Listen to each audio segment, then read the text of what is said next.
Hi. In this class, we'll be discussing a couple of topics from the number theory that are super important for Olympiads and for problem solving in general.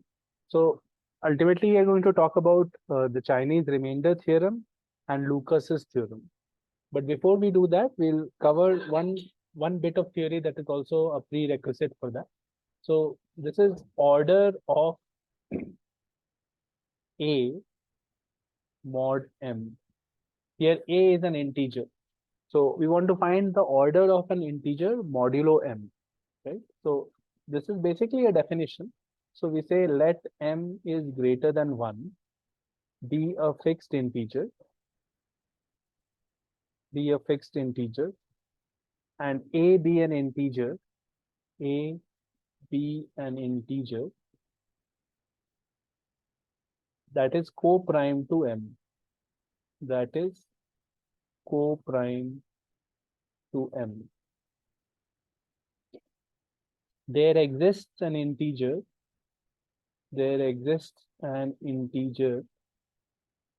k with 1 is less than equal to k less than m, such that a power k is congruent to 1 mod m. Okay.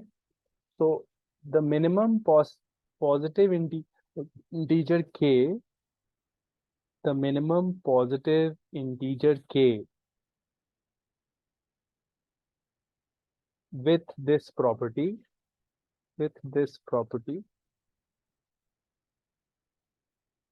is called the order of a modulo m. Order of a modulo m. So what is the order of a modulo m? It is the minimum positive integer such that when you take a power k, you should get 1 mod m. And here a and m should be co-prime with each other, right? So for example, suppose we take two co-prime numbers. A is 3, m is 5, right? So let's try to find out what is the order of 3 mod 5. Order of 3 mod 5. So notice that the order should be something less than m, right? It should be 1 or some till m minus 1. So it should be 1 to 4 something. So you can just simply check 3 power 1 is congruent to 3 mod 5. 3 power 2 is congruent to 4 mod 5. 3 power 3 is congruent to 2 mod 5 because it is 27. And finally, you can see that 3 power 4 is congruent to 1 mod 5 because 3 power 4 is 81, right? So what we find here is that the order of 3 mod 5 is equal to 4, right? So the idea is pretty simple. You want to find the order of a mod m, where a and m are co-prime integers. What is the meaning? It is the smallest positive integer k, which is less than m, such that a power k should be equal to 1 mod m, right? It is guaranteed that you will be able to find an integer like that as long as a and m are co-prime, because when you take numbers from 1 to m, there are fewer numbers and more possible remainders. So basically it will come by pigeonhole principle. You will realize that there will be some integer which has remainder, which is 1 mod m, right? A power k should be 1 mod m sometimes. So what we will see now is properties of this order. So the next thing that I want to talk about here is let a m GCD be 1. Basically a and m are co-prime, and let the order of a mod m be equal to k. So basically what we know is a power k should be 1 mod m. A power k should be 1 mod m, congruent to. Then the sequence a square, a cube, and so on, mod m is periodic, and the minimum positive the minimum positive period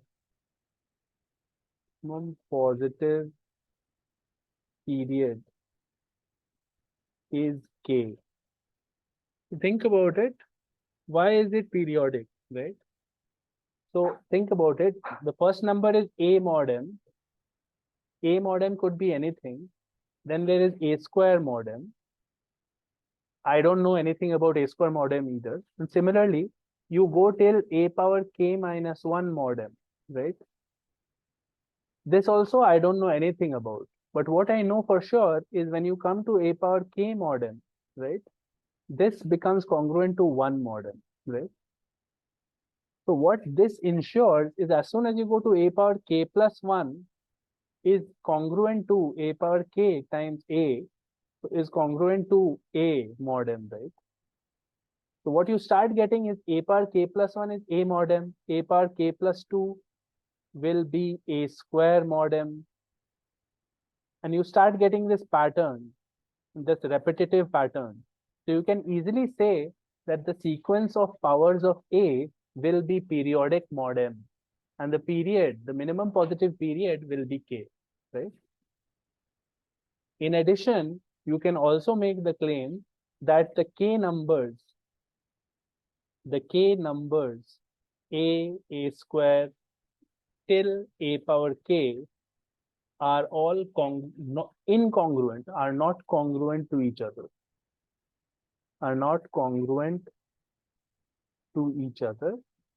mod M. So this is the property of periodicity. Now the third property that we look at is this one.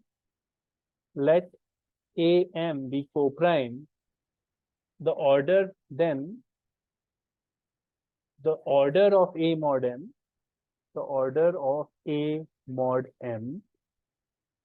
exactly divides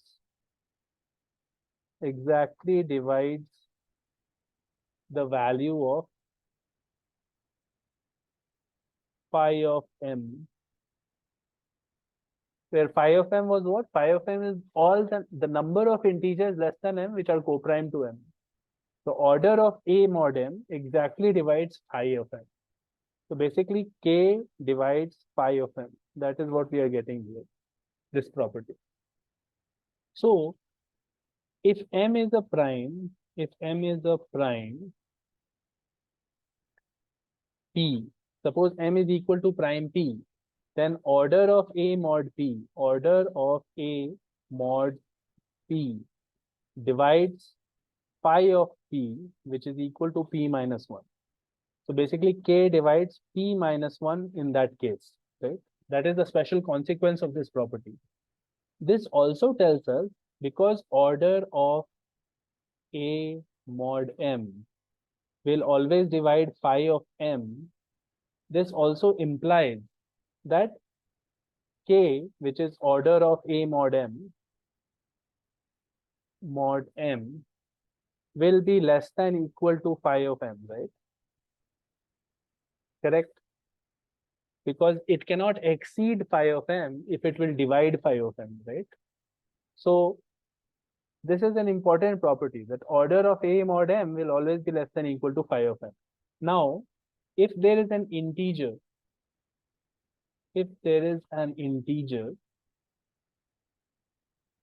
G, which is co-prime with M, G and M are equal to 1, such that order of G mod M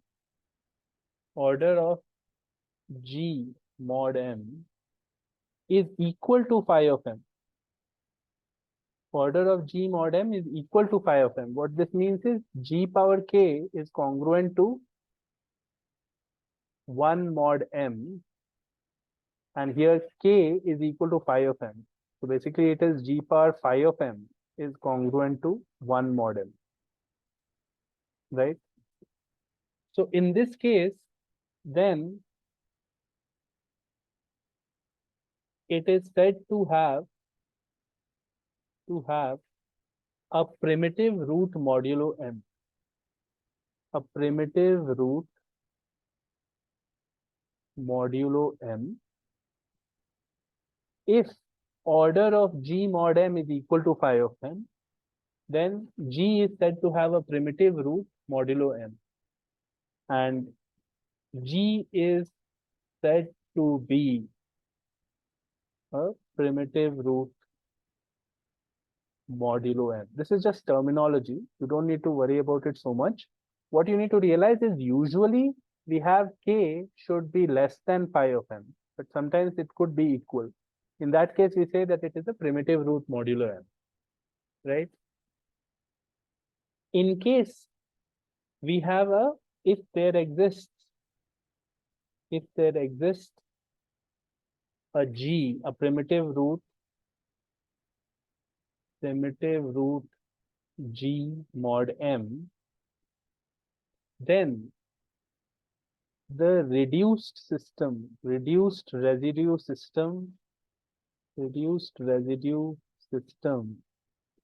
mod M has a very nice structure, has a very simple structure. What is that structure? It is simply powers of G. G, G square, G cube, till G power phi of M. We know that these numbers are not congruent to each other,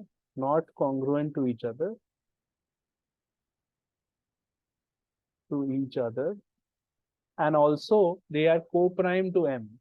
All of them are also co-prime to M. So obviously they form a reduced residue system. So they form a reduced residue system modulo M. So in case you have a primitive root situation where order of G mod M is equal to phi of M, then you have a very simple reduced residue structure. So this is G, G square, G cube till G power phi of M. Okay, so that was some basic theory about orders of an integer modulo M. Now we come to the main topic for today's session, and that is the Chinese remainder theorem and also Lucas's theorem. So let's look at this one, the Chinese remainder theorem.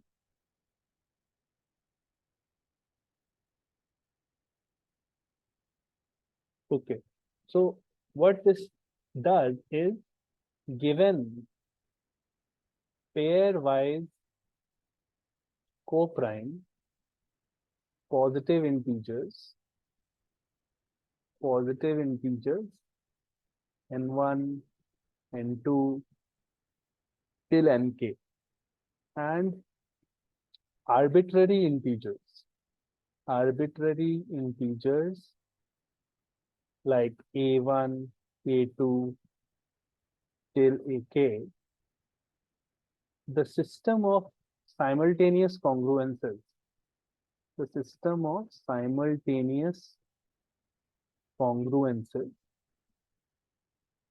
are these congruences? X is congruent to a1 mod n1, X is congruent to a2 mod n2, and so on till X is congruent to ak mod nk. Basically, we want to solve this system of congruences. We want to find an X that satisfies all of these congruences simultaneously. And these are, what are the types of integers here? N1, N2, Nk. These are all pairwise co-prime. So any two of them are co-prime to each other. And A1, A2, Ak are arbitrary integers, right? So this system has a solution. And the solution is unique modulo capital N, where capital N is the product of the pairwise co-prime integers n1 to nk. Now that is the statement of Chinese remainder theorem, that this system of simultaneous congruences has a solution, and the solution is unique mod N, where N is the product of all of these congruences. So first of all, what I will tell you is how to find the solution.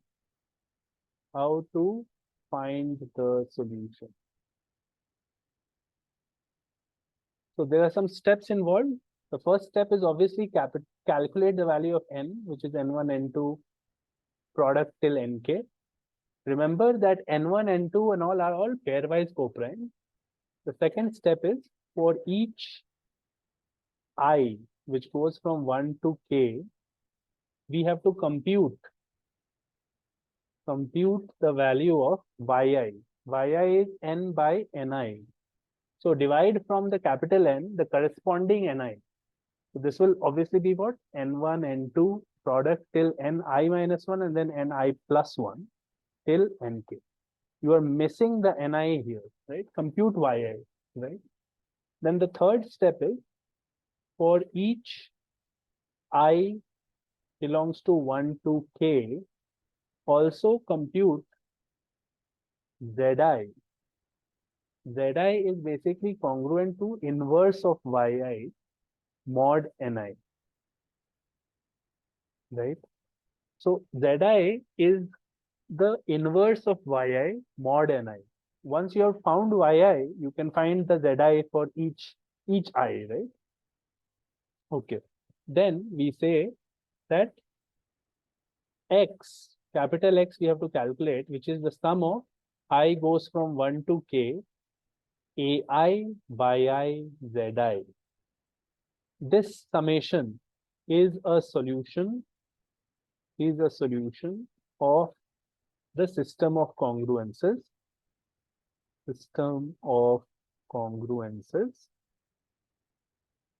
mod capital X. So finally, once you have calculated all the yi's, all the zi's, you just find the sum ai, yi, zi, right? So let's look at it through a practical problem so that we get the idea, right? How we are basically solving congruences using this. So let's look at an example. We have x is congruent to 1 mod 3, right?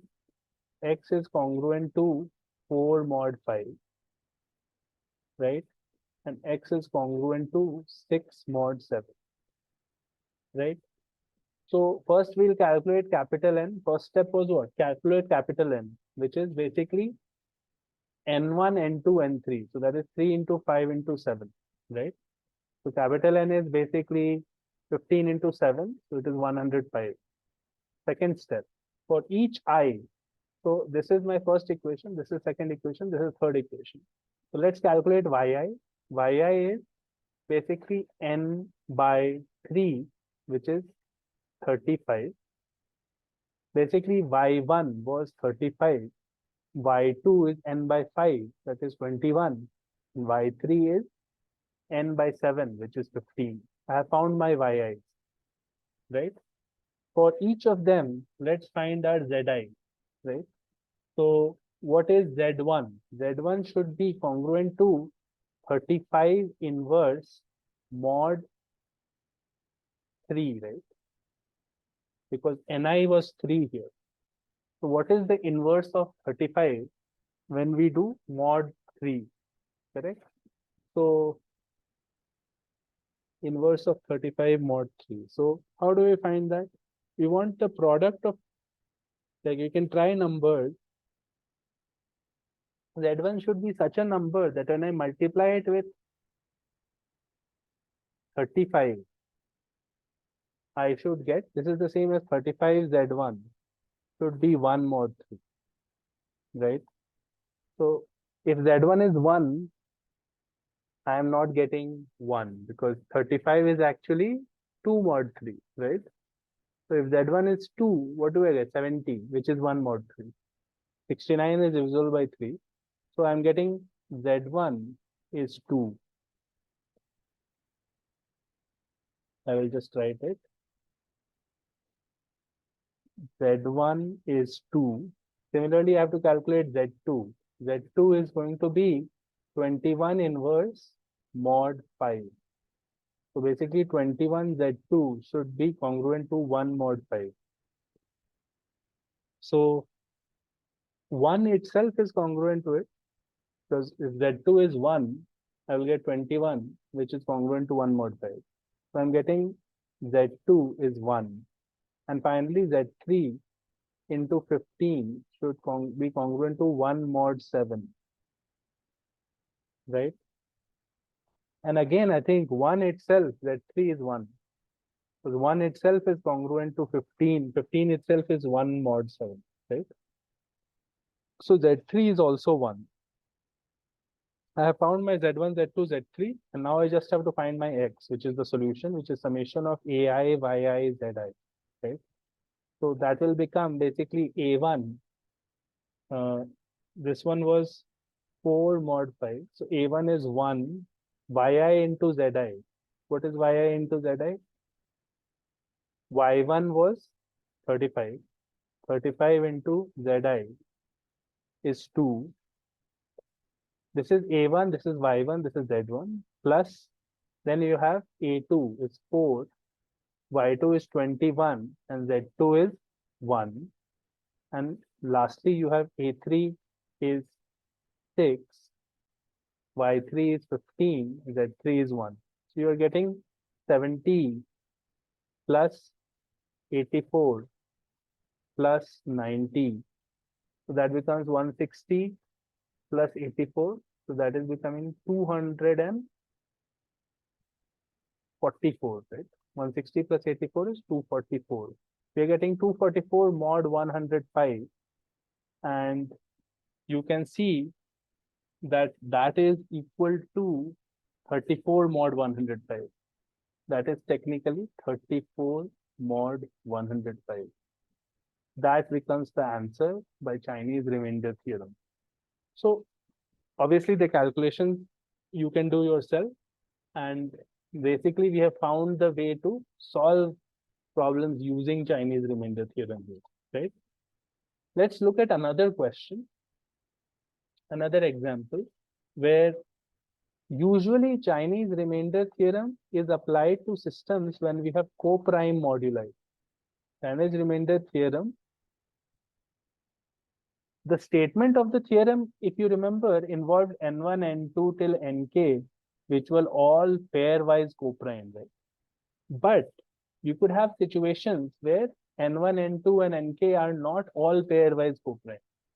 So it can be applied to systems where moduli are not co-prime, but it's not guaranteed, but the solution may not always exist, basically. Solution may not always exist. It's not guaranteed that you will always find a solution. But if you have co-prime moduli, it is guaranteed that there will be a solution. So if you look at an example here, x is congruent to 5 mod 6, and we have x is congruent to 3 mod 8. This is the example where the moduli 6 and 8 are not co-prime. The GCD of this moduli is 2, right? If you think about it, the first congruence, we can figure out that if you reduce the moduli of this and try to do it modulo 3, x is congruent to 5 mod 6, means basically x should be 6k plus 5. So you can say that it is 6k plus 3 plus 2, right? So that is 3l plus 2, right? So we can say x is congruent to 2 mod 3. That is equivalent to saying it is congruent to 5 mod 6, right? And you can keep the other one unchanged, because what have we done here?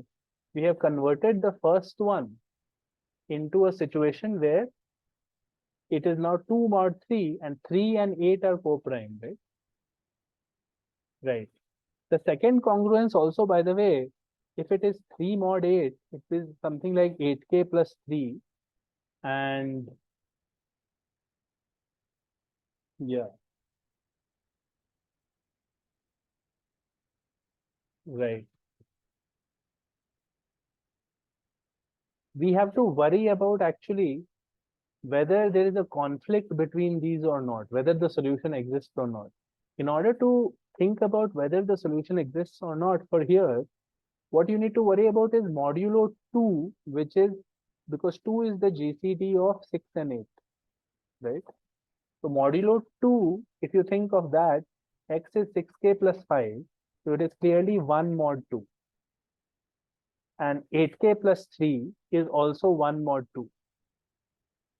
8k plus 3, think about it, it is 8k plus 2 plus 1. So that is also 1 mod 2. So both the cases are not conflicting with each other. In both cases, we need numbers which are 1 mod 2. Therefore, we are assured that a solution exists. How did I decide to check mod 2? Because 2 was the GCD of 6 and 8, right? That is where you can find whether there is a conflict or not. In order to actually find the solution, it is better to convert this 5 mod 6 into 2 mod 3, because first of all, it is 2 mod 3 because 6k plus 3 plus 2, this is divisible by 3, 3l plus 2. So it is clearly 2 mod 3.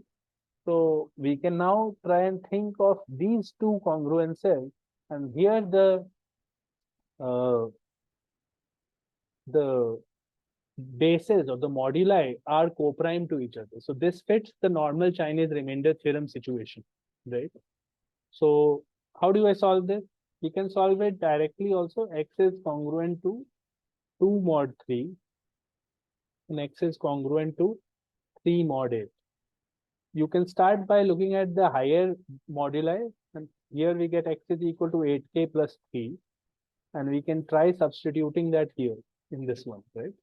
So we have 8k plus 3 should be congruent to 2 mod 3, right? So what can we say about k here? What kind of number mod 3 should k be, right? So that it is overall 2 mod 3. So obviously, if you want to make it 2 mod 3, k should be divisible by 3, right? Think about it. If k is divisible by 3, I will get 20. No, k should not be divisible by 3, because then clearly we are getting something that is totally divisible by 3. Right? K cannot be this. K must be 3l plus 1, right? Right. Because if you do 3l plus 1, 8 times 3l plus 1 becomes what? Becomes 24l plus 8, which is clearly 2 mod 3. The 3 part here doesn't add anything. So in order for 8k plus 3 to be finally 2 mod 3, k must be equal to 3l plus 1. Or basically, k must be 1 mod 3, right? So if you put back k is equal to 3l plus 1 into this equation, you get x is equal to 24l plus 11, right? So finally, x is 24l plus 11. So 11 mod 24. That is my final solution for this congruence. X is 11 mod 24. Notice that now we are getting 3 into 8, 24. That is the Chinese remainder theorem solution. Also notice that the initial congruence was what? Initial congruence was x was 5 mod 6 and x was 3 mod 8. And finally, the solution that we are getting for this is x is equal to 11 mod 24, right? So this solution makes sense because 6 and 8, the LCM is 24, right? The LCM is 24. The not 48 because the numbers are not co-prime to each other. The moduli are not co-prime to each other. So we don't get product of the moduli. We get LCM, right? So that is actually a theorem. I'll just state the theorem. So what is this theorem? A system of linear congruences. System of linear congruences has solutions if and only if for every pair of congruences within the system, and let's take the example of a specific pair. X is congruent to AI mod Ni and X is congruent to AJ mod Nj. This is the double implication. AI should be congruent to AJ mod GCD of Ni and Nj. This is clearly the GCD of Ni and J. So AI should be congruent to AJ mod Ni and J. for every pair of congruences within the system. Okay. So sometimes what happens is Ni and J are co-prime to each other. So we get AI is congruent to AJ mod 1, which is always true, right? Mod 1, any two numbers are congruent to each other, right? So in that case, the solution is always there if Ni and Nj are co-prime. Now, in this case, when they are not necessarily co-prime, the solution doesn't always exist because that will not be true in general if Ni and J are not co-prime. Right? Furthermore, the theorem adds if solutions exist, then they are of the form,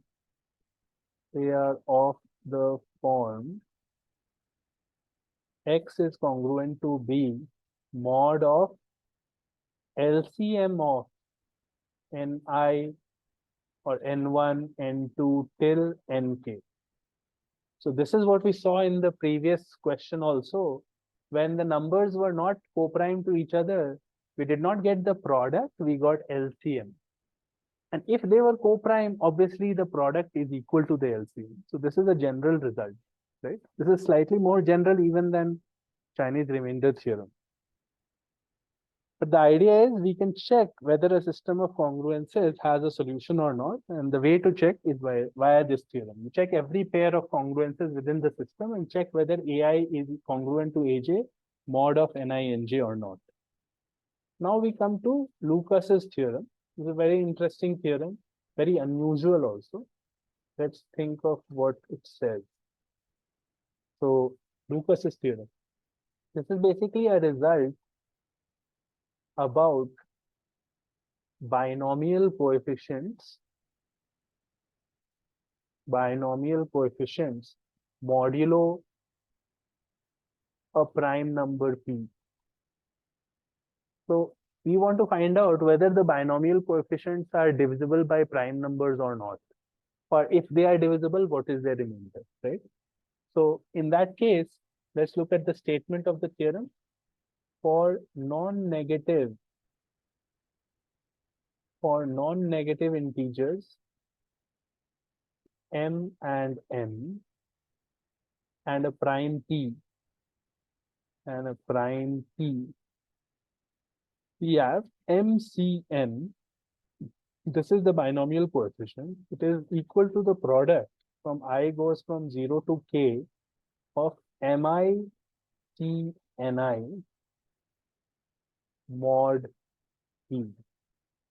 Here we have to define Mi and Ni.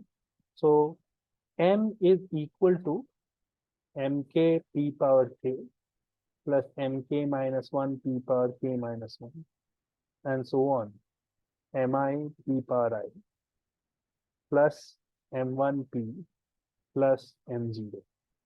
And n is equal to Nk power p power k plus Nk minus 1 p power k minus 1 plus Ni p power I plus N1p plus N0. So basically what are we doing here? We are writing M and N as numbers in base P. N is basically the number Mk, Mk minus 1, Mi, M1.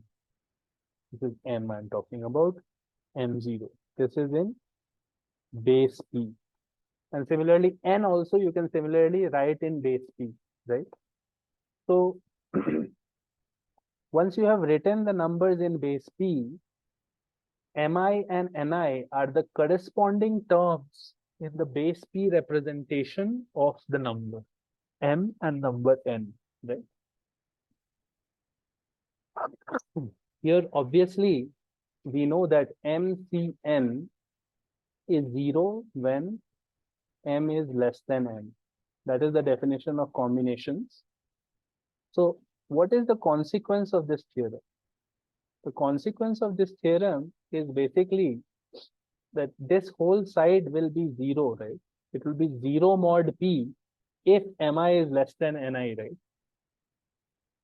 So basically what we are saying is MCN will be divisible by P if any of the numbers in the M, any of the corresponding digits in the M is lesser than the corresponding digits in the N, right? So one way to say that is MCN is divisible by P if and only if at least one of the base P digits of n is greater than the corresponding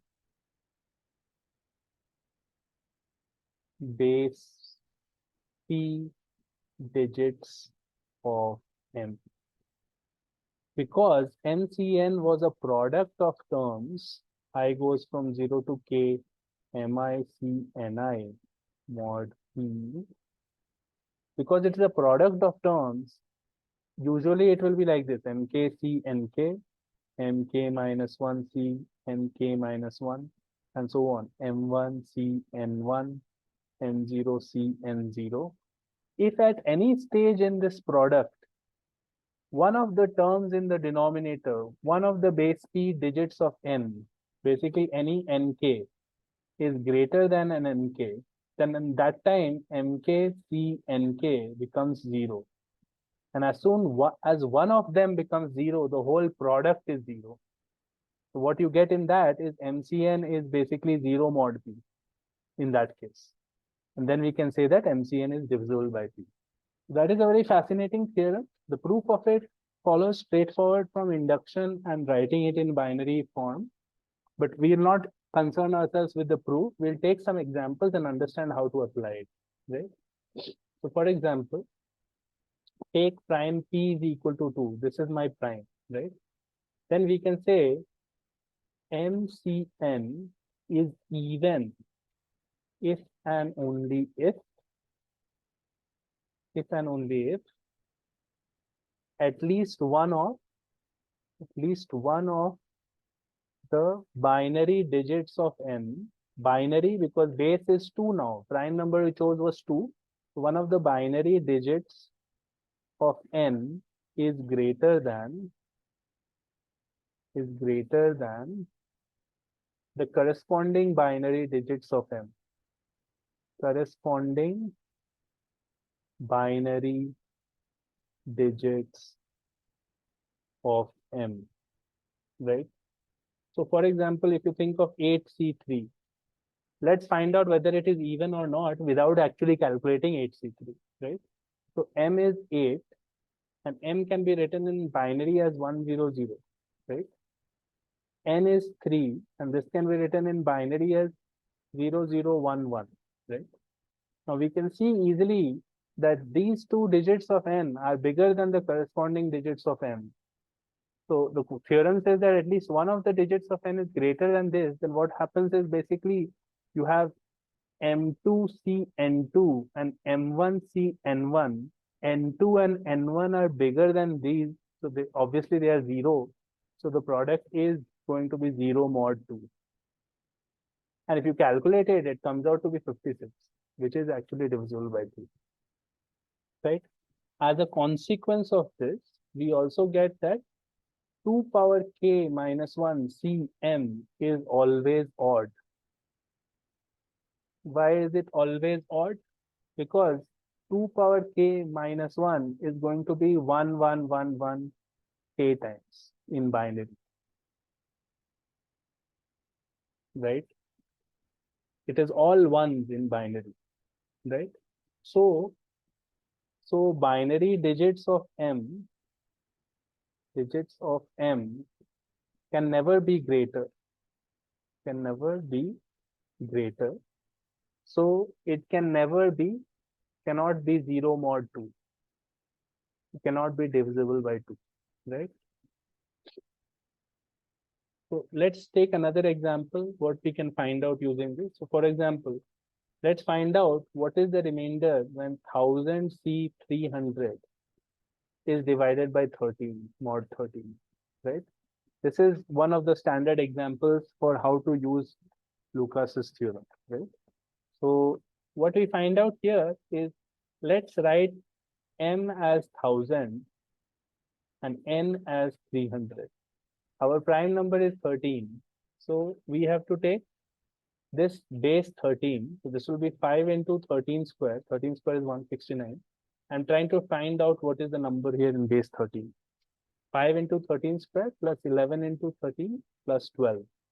You can check that this is correct. Finally, 300 can be written as 1 into 13 square plus 10 into 13 plus 1. So basically the number is 5, 11, 12. This is in base 13, right? And here the number is 1, 10, 1. This is in base 13. Now you can see here that by applying Lucas theorem, we can find MCN as the product of I goes from 0 to K, and here the K is 2, MI, CNI, and that will be the mod 13 value, right? So this is basically M2CN2, M1CN1, and M0CN0, right? So what is M2CN2? This is the second term here. This is the second term here. It will be 5C1, 11C10. This is M1, this is N1, and this is 12C1. So this becomes basically 5 into 11 into 12 mod 13. How do we calculate that? We can write 5. 11 is minus 2 mod 13 and 12 is minus 1 mod 13. So it is overall 10 mod 13. So we are quickly able to predict that this will give remainder 10 when divided by 13. This is the application, standard application of Lucas's theorem, right? One last thing that I wanted to show you using this is show that NCP is equal to GIF of n by p mod p. This symbol stands for greatest integer function less than equal to x, right? GIF. So let's write n as nk p power k plus so on till n1p plus n0. This is the base p representation of n. Now, obviously, by applying Lucas theorem, we know NCP should be equal to, what is the p's representation? P's representation will be p power 1, 1 into plus 0, right? 0 into p power 0. This is the representation of p in base p, right? Okay. So NCP, according to Lucas theorem, will be simply N1 P1 multiplied by N0 C0, right? Mod P. Because we can only go till power 1. The rest of the powers here are not relevant, right? Because they are anyway divisible by P. They will be gone when you do mod P, right? So basically we are getting NCP is congruent to N1 times 1. So N1 mod P, right? That is what we get here. From Lucas's theorem we got this. And now actually calculate what is n by p. N by p is basically nk p power k minus 1 plus n2p plus n1 plus n0 by p, right? Now, obviously, when you take GIF here, this will all be integers. These are all integers that you get. This part will be cancelled. So GIF of n by p will be equal to nk p power k minus 1 plus so on n2p plus n1. This part is fractional, so it goes away. And when you take GIF of this mod of p, obviously the first all of these terms are divisible by p. So n by p mod p is going to be ending up to be n1 again, right? So we are able to show from both sides that NCP is same as GIF of n by p mod p. This result you can use directly. It's a very useful result. NCP is n by p GIF mod p, right? For example, you can say 25C11, right? Here 11 is a prime, will be equal to GIF of 25 by 11 mod 11, right? So 25 by 11 is basically 2 point something, so this is 2 mod 11. This is a statement that is remarkable because it gives you a conclusion like this, right? So that is Lucas's theorem. Hopefully you understand and appreciate how interesting the consequences of that are. We have Chinese remainder theorem, which helps us solve lots of different types of congruences. We have seen special cases when the congruences were having non-coprime moduli. Even then we can try and solve it. We may or may not have a solution always, but we have also established a theorem when there will be a solution or not, right? And then we saw Lucas's theorem. Lucas's theorem is very interesting. We want to take binomial coefficient modulo prime, and we want to find out what is the remainder when you divide a binomial coefficient with a prime, right? And it gives a nice base P representation and a nice idea there. So that's all for this class. We'll do one more class on number theory where we'll discuss more problems and indeterminate equations involving number theory. Stay tuned for that one. I'll see you in the next one.